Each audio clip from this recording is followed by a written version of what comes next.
সনাতন ধর্মের মানে অল্প সংখ্যক, এটা খুবই সামান্য সংখ্যক, আমি সবাইকে এই জন্য বলতে চান না, খুবই সামান্য সংখ্যক মানুষ তারা কিন্তু শাহবাগে সম্ভবত তারা একটি সমাবেশ করেছে এবং সেখানকার একজন যে নারী, সনাতন ধর্মের নারী, তিনি সম্ভবত আইনজীবীও, চৈতালি তার নাম, তিনি বলছেন যে 17 বছর আমরা স্বর্গে ছিলাম।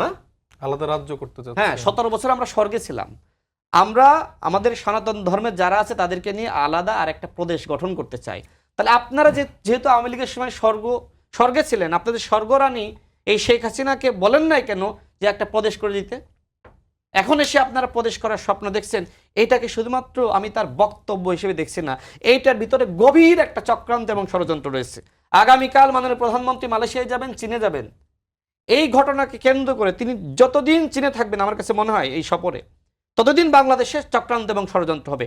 এই জন্য আমি বিএনপি, জামাত ইসলাম বা এনসিপি নেতৃবৃন্দ বা বাংলাদেশের জনগণের কাছে আমি অনুরোধ করব, আপনারা মন্দির পাহারা দেন, আজ থেকে মন্দির পাহারা দেওয়া শুরু করেন, মসজিদ পাহারা দেওয়া শুরু করেন। আমাদের এই ধর্মীয় যে জায়গাগুলো রয়েছে এইটাকে কেন্দ্র করে এক ধরনের চক্রান্ত হতে পারে, আমাদের হিন্দু জনগোষ্ঠীকে খেপিয়ে তোলার জন্য বিভিন্ন মন্দিরে হামলা হইতে পারে।